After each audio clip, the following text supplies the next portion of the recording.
Yes, potentially. I would say though we have a differentiated view. We did a lot of work on the bill, and there's a tremendous amount of disinformation going out about the bill. So there's what we call swap math. So there's a notion that's going to raise the deficit by 2.4 trillion, but that's really false because any reasonable person other than a government bureaucrat would say, well, what's current law and what's it going to change to? Not what would happen. What would have happened if the 2017 tax cuts expired versus now? Because we just all know that's a game they play, that they have these things expire. So if you do the proper math, they're actually cutting the budget deficit by 1.5 trillion relative to current law. These are not the expected expiration of the 2017 tax cuts.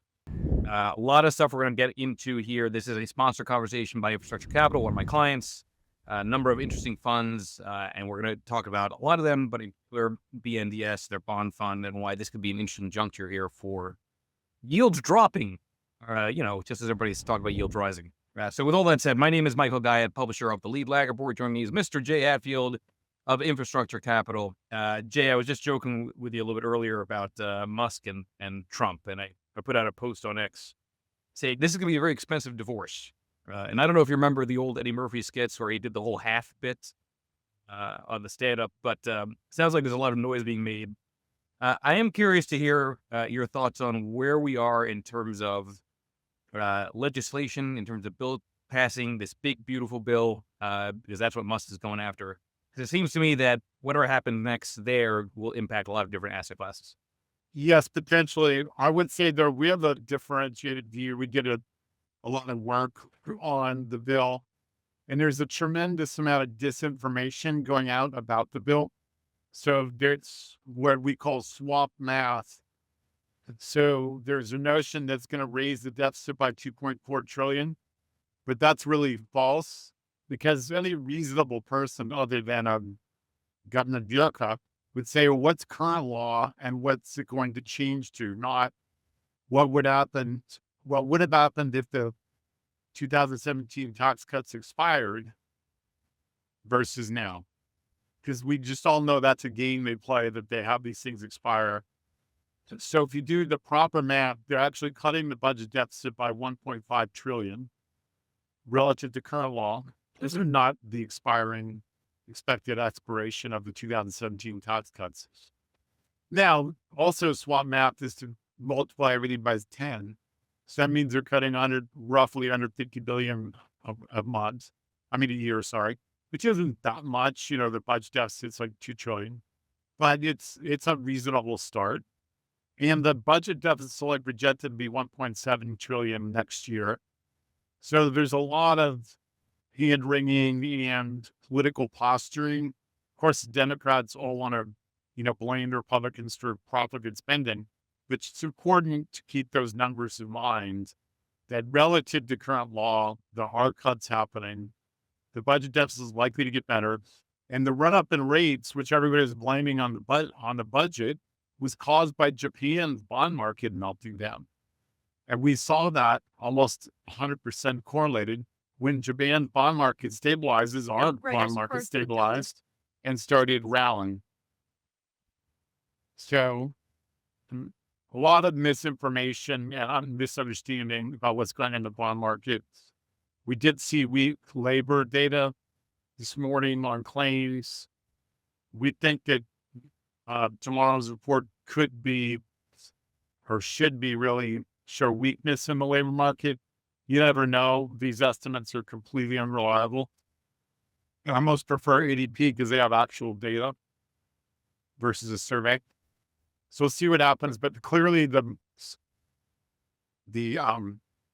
economy's gradually slowing, the labor market's gradually weakening, inflation is headed to zero, notwithstanding a bunch of noise around the tariffs, and rates are going lower in our opinion. I'm glad you mentioned the Japan bond correlation, right? And as much as I've talked about the carry trade for the last 2 years, I myself I'm starting to wonder if it's almost too publicized, and maybe we see yields come in quite a bit on the Japan side, which have implications on yields on the U.S. side. So could we be entering a phase where it's more than just a trade for yields dropping, that maybe we see the exact opposite of what the crowd thinks, which is global yields starting to drop? Everybody wants to ignore, like, it's perfectly reasonable for US investors to ignore the rest of the world's stock markets because they have no really important companies. We have all of them. So we have the Magnificent Eight, which includes Broadcom. That really dominates the global capital market. So feel free to completely ignore everybody else's equity market. Do not ignore their bond markets. Bonds are fungible. We don't have like a Broadcom of bonds. Our bonds are similar, basically zero default risk to UK bonds, Deutsche, German bonds. So when the ECB cuts, you can say, well, I don't care the ECB cut. Well, you should, because you're injecting liquidity into the global capital markets, because that's what you need to do to cut rates, is to put more money in the banking system. And then that flows into capital markets and it lowers global rates. Now, Japan had actually been tightening, shrank their money supply by almost 4%. And so that's the only place in the world where it's an offset, and it kind of melted down quickly. And you saw that dislocation. But we believe maybe it's not this month, maybe it's the following month, but the Fed should be looking at claims which are clearly rising. And because that's a leading indicator, I always want lagging indicators. And they should be cutting. When they'll figure out, not exactly, I don't know, but we do think it's this year. Tariff noise will pass in the next month or two. So we think that the Fed, as usual, is behind the curve and we'll figure it out. Yeah, and it seems like Trump is very good now at doing the game of, well, we're going to, pause tariffs. Or we just had a good conversation with that country or this country. It's almost like the market is maybe getting numb to the tariffs being. Well, I think the real insight is that it just didn't matter that much in the first place. It's 10% of GDP. You have let's say, just to pick an easy number, 10% effective tariff. Because, there's going to be some countries where actually might come down. But let's just pick 10, you can make 15. Well, only about half of that probably gets passed through to the U.S. consumer. And so 10% of 5 is a half percent of GDP. Meanwhile, oil's down 20%. Oil is like 6-7% of the U.S. economy. So that's 140 basis points of decline in expenses. So also you should ignore increases in prices from tariffs, even though the Fed is too incompetent to know that. So just a lot of really bad analysis out there that will eventually sort itself out. We'll see that we're in what we call stag deflation. So slower growth, lower inflation, the Fed will need to cut. So the ECB actually cut 25 this morning. They're way ahead of our Fed, way more confident. And if I'm right, usually the ECB is the laggard, right? Usually the Fed policy moves first, or is that historically true? It is historically true. The advantage, so they both have a better central bank. Christine Lagarde is way better than Powell, doesn't know what he's doing. And importantly, they can properly measure inflation, so we can't.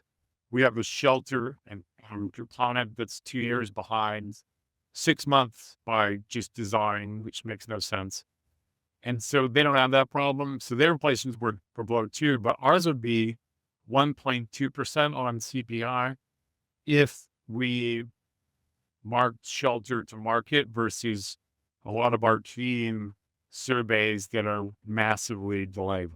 Is it fair to say that you get confirmation that yields will drop if small caps lead? Yes, that's normally the case. When rates are dropping, you get rotation to income value and some flows out of tech. And when you get income and value, small caps have low tech exposure because obviously most tech companies are super large and the small ones seem to get gobbled. So anything that induces a tech, rotation from tech to value, which is typically interest rates coming down, will benefit small caps. Yeah, and as I look at small caps relative to large caps, it looks like that relative strength may finally be starting to pick back up. I myself have said that if the lows are in, which maybe they are after all, that small caps probably lead us out of. Yeah, you can't really measure this, but we call it a high beta asset or a high market risk asset. If you look at it on Bloomberg, it's like, oh, it's a beta of 1.04. But believe me, if the market's way down, small caps will be down more. If the market's way up, small caps will be up. So let's for argument's sake make the case that small caps are the levered way of playing lowering yields, right? You can argue maybe relative to bonds, but let's make the case for bonds broadly here. You have an ETF BNDS. Talk about that fund. Talk about why this could be an interesting time. Well, what we look for with BNDS is asset intensive companies. So, real estate companies, pipeline companies, utility companies that the rating agencies don't like because they pay dividends, even though they're great companies with great assets. It doesn't naturally delever. If they need to delever, they can cut the common dividends. So companies that are underrated by the rating agencies with really good yields and low default risk. And so that allows us to build a portfolio with no leverage on BNDS. It has an attractive yield, 8%, so above the big ETFs. And we think over time we'll have lower default rates as well. And the good news about the bond side of it is you can be wrong and still be right.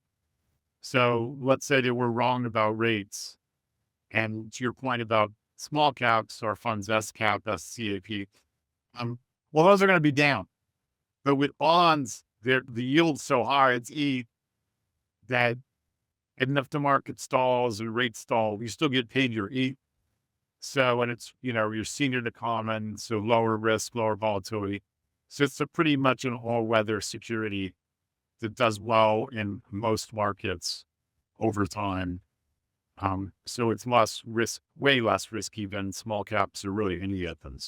Yeah, it's funny. I was at a conference yesterday at the New York Athletic Club, and during the panel they were talking about bonds, and I think it was Eric Balchunas was making the case that why in the world would anybody buy and hold something like a long duration Treasury ETF, which after inflation and given the sell-off has done nothing, has been negative returning from a real perspective. With a mandate like BNDS, you don't really have that type of dynamic. Right. We don't believe in low yield, building a low yield income portfolio. You want substantial income that can get you at least most of the way towards equity type returns. So, if equity returns are 10% on average over 50 years, maybe not quite that, but we think that they're going up after 2017 tax cut, they probably went up to 10 plus. Then if you get a income like BNDS has over 8, PFFA well over 9, then you're kind of most of the way there towards getting equity returns. So that deflation is attractive for retirement, total return.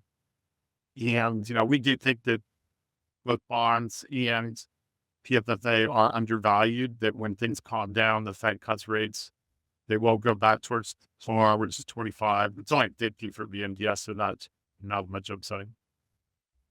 So it's a good way to get almost equity returns, which are inflation protected in effect, and not take equity risk. Do you really need to have the Fed lower rates for yields to drop? I mean, it seems like if they're going to lower the supplemental leverage ratio and banks end up buying treasuries, that's going to be a source of demand. You don't necessarily have, I don't think, to have it come from the monetary side. We have a differentiated view. We think everybody intends to totally ignore monetary policy, and it's absolutely critical.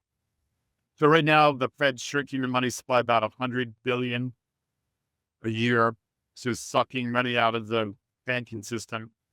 To get rates back to normal, which is somewhere between 275 and 3. Keep in mind the ECB is at 2.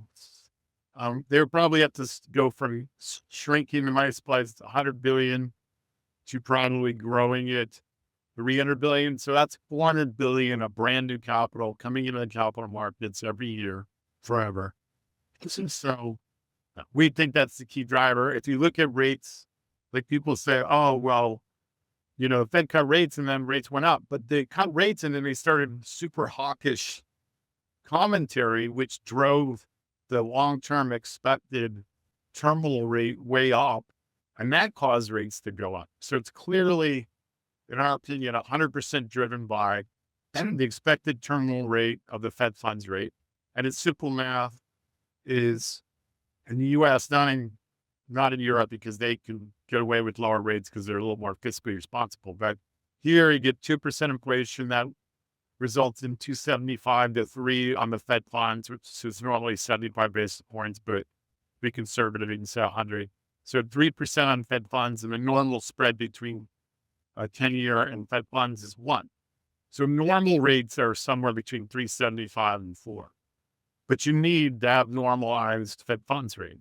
And I think that 99% of all the commentary about rates is wrong because they don't focus on that, and they focus on budget deficit. I mean, it's not just our monetary policy, though. The Japan's matters, ECB matters. ECB is obviously positive because they're cutting, which means more capital into the capital markets. Japan's the exception that proves the rule because they're tightening monetary policy. So way too much focus on other factors and not nearly enough focus on monetary policy. What's it going to take for the Fed to get it right?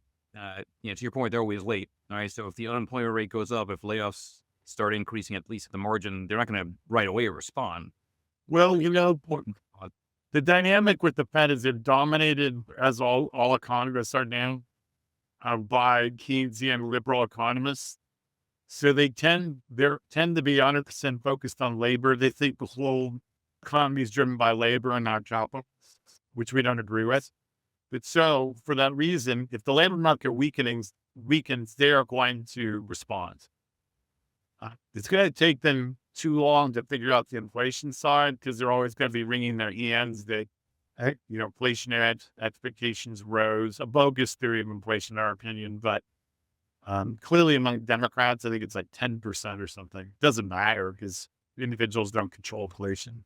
Fed does. But so they're going to be wringing their hands on inflation probably for a while. But if labor market weakens, they'll probably cut as early as in July. I think like weekends tomorrow, they could cut in July. Looking at the sector allocation on BNDS, and mortgage REITs are the biggest allocation from that standpoint. I'm curious to hear the thinking there. I mean, I'm sure it's part of the screening, but why mortgage REITs? Well, so a lot of those are going to be probably the preferreds or are the preferreds.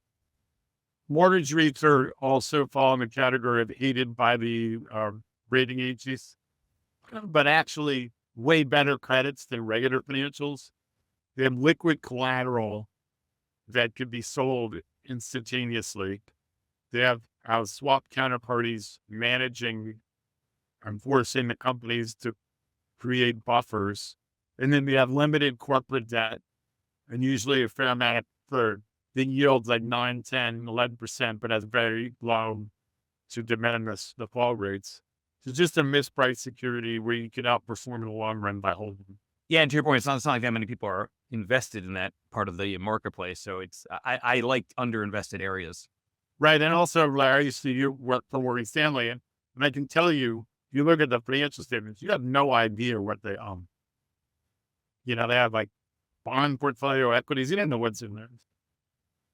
If you look at a mortgage company, like, oh, they have this much in 1 to 5 year mortgages at this rate, you can get exactly a read on what their assets are so you know what the risk is.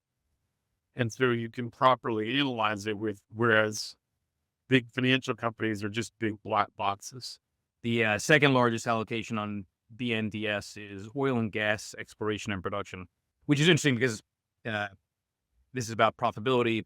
Oil and gas does well, presumably a lot more oil is being produced, right? A lot more oil being out there lowers the price of oil, which lowers inflation expectations, which benefits bonds. So you can argue there's an interesting link there. But on the oil and gas side, have there been some interesting developments? Have we seen that at least midstream?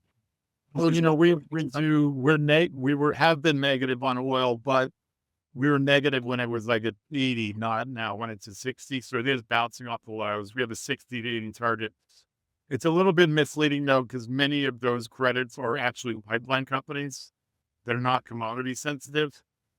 So like Plains is our biggest holding. That's a pipeline company.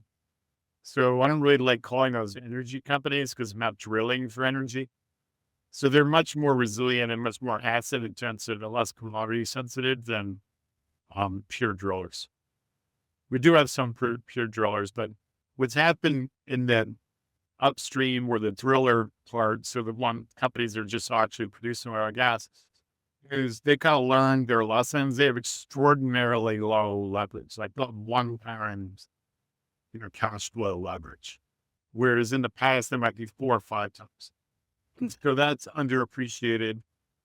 We're all over the energy markets. We're confident that somewhere around 60 on the bottom. So same thing with price security. Would there ever be a scenario where BNDS is in government bonds, or it's just purely corporate? We want to get, these substantial yields that, Yeah. your point, kind of beat inflation. And if you're wrong, you're still right. So in other words, maybe it trades down a little bit and you're like, okay, well, the yield went up. Maybe I can reinvest dividends and get even more yield. So we don't want to be in something yielding 2 or 3, whereas like a small change in the price wipes out your return for like 10 years. We'd rather be in something like PFA, but the index has produced 4 and we've been around just under 8. And the reason for that is we have high coupons. So are the big reason for we also have a lot of green pits, but those big coupons, if you do it correctly and have lower risk credits, you can make really good long-term returns. There's always the concern around if the yield is too high, it's too good to be true, and high yield might be more indicative of distress than anything else. Talk to me about the transition from something that's high yield that's becoming higher yield, where it becomes maybe something that's worth. Well, the one good thing about bonds versus preferreds is that when they go down in price, whatever collateral is available, the coverage of the market value gets better. And so, it's important to distinguish that. So you might have what looks like a trouble credit. If you do analyze the assets that kind of cover the nominal value of the bonds, that you're buying them at 50 cents to the dollar. So that means that even in bankruptcy, you double your money because the bonds get the equity. So a lot of bonds in asset intensive businesses, not in businesses that tend to spiral down like service businesses, but in like pipelines, all the ones we just discussed, the lower the prices, the less likely of any real loss in the long run. So bonds are more resilient than preferred. With preferreds, other than utilities, if the credit's really weakening, then we do evaluate selling them because you don't get those recoveries in bankruptcy. Yeah, and that's a pain to deal with, right? An impaired asset in a liquid format, obviously, or somewhat impaired asset. But things will always trade on the bond side. Yeah, I mean, on the bond side, it's okay because there's a lot of institutions trading it. But on the preferred side, they're just going to, ultimately, it's going to go to zero or close to zero. Yeah, exactly right. I want to go back to small caps again. I think it's very much connected to the bond play. You're obviously big on the active management side, actively managed with SCAP. Let's talk about the importance of that relative to something like the Russell 2000, because if people are bullish on small caps, they may just say, let me go with what's familiar. R2K is the most familiar. Why SCAP? Well, if we had just one piece of advice for investors, that would be invest in consistently profitable companies. So if you're buying Bitcoin, you're gambling. It's probably a good gamble now because the administration's promoting that gamble. But it's a gamble. It'll hit a peak and then it'll crash. I don't know where that peak. It could be 200,000. But there's no certainty of your return. You have profitable companies. You know that they'll they'll retain earnings, reinvest them in attractive projects, and grow earnings. So what we do with SCAP is we screen the whole Russell 2000, looking for profitable companies that pay dividends with modest leverage that trade at reasonable multiples. And that's more important with small caps because it's pretty inefficient.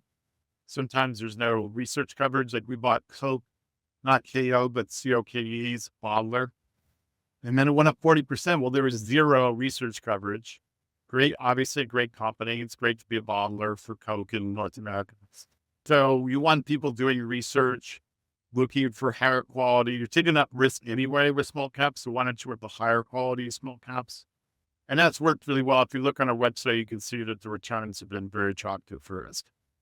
Yeah, it's a lot harder to get strong returns when you have a headwind. Now you might have a tailwind, right, with around a lot of things. And again, I go back to I have to again think that deregulation will be a tailwind for mid and small cap companies, broadly speaking. Yeah, so particularly, on the M&A side, because small caps are the primary M&A target. So we don't need to have like loose antitrust enforcement, but just like normal antitrust enforcement. And that's what we really have. It's just normal. Like, it's not like the Trump administration's, is super pro mergers or just fair versus Lena Khan was like sort of everything, every merger is terrible. Corporations are terrible. Don't do mergers. The other thing about small cap indices, they tend to be very, very diversified, right? A lot more small cap names, large cap names. If you're going to be passive, you tend to have a large number of names. On the active side, talk to me about the number of holdings. Is it purposeful in terms of the way you limit it? Talk to me about that for SCAP. Yeah, so we want to be diversified, but not over diversified like the Russell 2000. So we have about 70 names, average position size, obviously about 1.5, ranges from 1 to 3. And that works well because normally you start 1 and 2. If it runs up a lot, we sell it, 2 to 5. But we don't want to have like increments, thousands of names, because you want your best ideas, but without taking too much risk. Because the thing to keep in mind is like, you may think it's the greatest company and the greatest opportunity, but you're not running the company, and management teams make mistakes. So that's why you want to limit your, size to 2 or 3. It may not be the management team, may just be the market or some other unfortunate circumstance. But we're not doing private equity. We're not on the board. We're not running the companies. So it's important to be diverse. I assume you have some kind of like watch list, right? Or things that are like on the docket on the small cap side, maybe less so on the bond side, but companies that you are thinking about pulling the trigger on that haven't yet made the portfolio. What causes a stock that you're watching that's not an SCAP to get into it? Well, we screen the entire Russell 2000. We're always looking. So we do, which I think is unique, what we call GARP. If you've heard of GARP, growth at a reasonable price, we do GARP Y, because with higher yield stocks, can't just say what's the earnings growth. You have to say what the yield is, because there's a trade-off between yield and earnings growth. And we're constantly screening for companies that are cheap on that basis and have significant upside relative to the market as a whole. So when prices fluctuate, some company trades down more than it probably should, then start screening with upsides like a 20, 25%. So that's when we would consider adding it. And then meanwhile, we're screening the entire universe. Like, we had an investment in Woodward, which is a great aerospace manufacturer. We started at a 3. We ended up at a 5 because it went up like 40%. So we started trimming that back and then looking for those opportunities that have gotten cheap. And sometimes that involves also sector rotation, because sectors go in and out of favor and they become overvalued and undervalued. When we do our valuation in sector independent, so it rips really well because, utilities will screen expensive when they run up a lot and everybody's trying to be defensive. So you get sort of a combination of profit taking on your best ideas, but also profit taking on your industry allocation too. What else gets you excited? So I'm with you on the yield side. I'm with you on the small cap side. Actually, also with you on the energy side. Let's touch on energy a bit here. You've got a fund on the MLP side. Let's talk about that. So what people miss with MLPs is because they're always obsessed about oil prices, but they forget about natural gas. Natural gas is a waste product of drilling for oil in North America. So it's super cheap. It's about 80% cheaper than the world price. So a huge growth market. It's the most efficient way to generate electricity at the margin. So as an AI play, as an export play, Trump administration's out selling it because they believe in like having a balanced trade with every country, which is hard to do, but can be done with LNG. So great growth story. Most of the big companies like Energy Transfer, Williams, KMI, EPD have huge natural gas business. Some of them have export facilities. Cheniere directly exports, but the holding company and CQP, LNG and CQP. So underappreciated growth story, not overvalued like some of the power generators.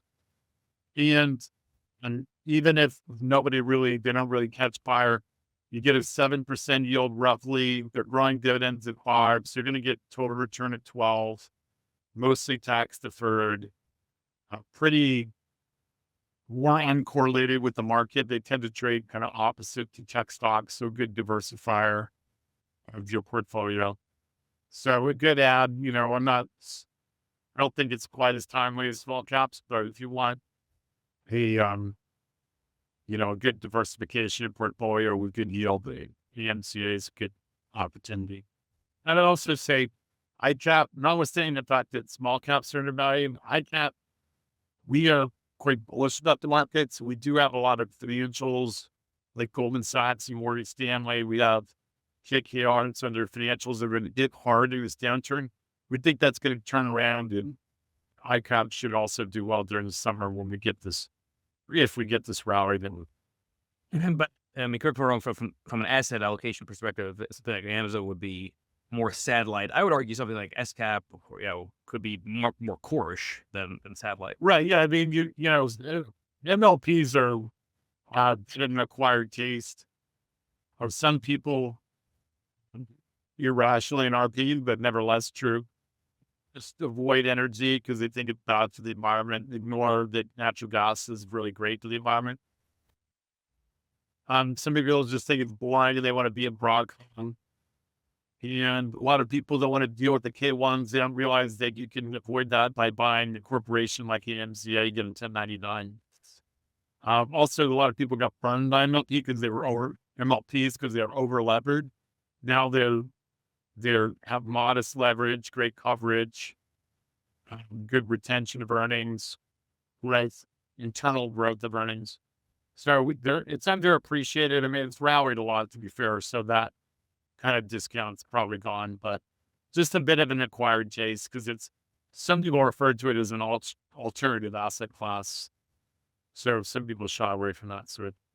You mentioned the bullish stance, and I always like to think through, what's the alternative arguments, right? What would cause issuer to be more negative, and then obviously taking actions to the extent they can within a prospectus. What would cause the firm-wide view to change? In terms of, The broader market, the bullish, in general, just the small cap thesis, the yield thesis, well, I'd say like if we're totally wrong about inflation, which we're normally not. Historically, we've been way better at predicting inflation than the Fed. Not because they're geniuses, but we look at the money supply and oil prices, and they look at the labor market, and that's just a discredited theory of inflation, the Phelps curve. That high employment, increased inflation, just false. So, but we're fallible humans, so we could be wrong about that. And we could also have a deep recession. We're projecting slow growth 1 to 2. Doesn't seem very likely right now. Like GDP now is dropping like 5%, which is overstating because you have to average in 0 from the first quarter. But so it looks like actually average GDP growth is more like 2 to 2.5, but we're saying 1 to 2 to be conservative. But so if we're wrong about those two things, either like we have a significant recession or increased inflation, then rates won't go to 375. We won't get to 6,600 on the equity market. But that's where, if you sort of believe that scenario, then if you buy BNDS or PFFA, probably just going to end the year where it is now, but you get your 9 or 8% income while you wait. So it's more defensive than firing in small caps or regular equities. Speaking about income, I think it's good to think about diversified sources of income because there are plenty of these high yielding cover call strategies that don't touch broad markets or certain segments of the market. How do the various yield components of your different ETFs compare correlation wise against other competitors, single stock, high yielding funds, for example? Well, in general, the small cap dividend stocks tend to be, so the ICAP tend to be less market sensitive, like 80% beta to the market. Small caps, as we mentioned, even though measured beta might be close to the market, it's actually, the reality is like at least on a day-to-day basis, it trades more risky than market.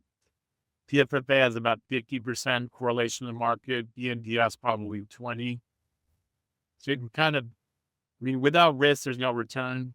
So you can pick your flavor. Like if you just don't care about volatility, you should buy only equities and no bonds and preferreds.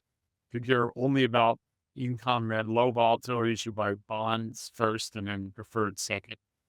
So that sensitivity to rates and the markets, which is what drives returns. The AMZA is more like 70% correlated in the market. So it's attractive on a risk reward basis. That's the way to think about it, is the beta to the market or correlation of the market, stock market, and to the bond market. You think we've missed or that should be addressed? I mean, I share the sort of skepticism that you have around traditional media and the so-called talking heads and, you know, how they interpret things. But is there anything else that the media think or the narrative is wrong about most? Well, I think that what's most surprising right now, so this is normally a very weak time in the market. And we pretty much had, I would say, below average news. So Moody's downgrade, a lot of tariff noise that's mostly negative. Some decent, good earnings reports from NVIDIA, but still spotty earnings reports. And we're near this really tough 6,000 barrier on the market. So, in fact, it kind of topped out there today, not surprisingly. But saying this is a very resilient market, like that's really validates our summer rally theory. Like if we get hold up in this market, and just imagine if we have all these companies reporting strong earnings, if we get the tax bill behind us, we get a little bit more clarity on tariffs. So strangely, we would say the market being this resilient during these cyclically bad times of the market is pretty super bullish, but nobody seems to care. They don't talk about that on television. Yeah, I actually was a direction. The whole selling may go away, which doesn't mean you have negative returns during the worst 6 months, just suboptimal compared to the best 6 months. It could very well be that we don't have any of that dynamic at all. Well, the thing though, I don't really agree with sell in May and go away, because you sell in May and June, come back in July and sell in August. So, I mean, you have to be obviously pretty active to do that. It's better just to hold, if you're a retail investor, you just hold through the entire thing. Sell in May misses the earnings cycle. So everybody talks about seasonality, but they ignore it. It's simply driven by the earnings cycle. So, oh, shocking. We had earnings during the summer. We had a big rally. Now it's August. There's no news. Guess what people do? They're afraid, or they just have profits. They take profits. They don't want to be subject to tweets or random events or Moody's downgrade. So like Broadcom's been running really hard. Well, that's because they're reporting tomorrow or tonight. So if the companies aren't reporting, what's the big incentive to be long stocks? So, it's perfectly reasonable. Don't sell in May and go away, but, ride up the big rally, take some profits if you haven't, while earnings season is fully underway. Because, tech comes out and then it kind of falls off real quick, even though like some REITs and stuff are reporting earnings. And then, deploy that cash when it gets weak, like you could have in April is exactly a good time for that. Late March too, because most earnings are fine. So that's the way to play this cyclicality, not the, necessarily the Christmas rally and all these other dynamics that are, mostly driven by the earnings cycle. Jay, for those who want to learn more about BNDS on the bond side and then SCAP on the small cap side, I am a fan of both because I think the time is there for both. Where would you point them? Go to www.infracapfunds.com.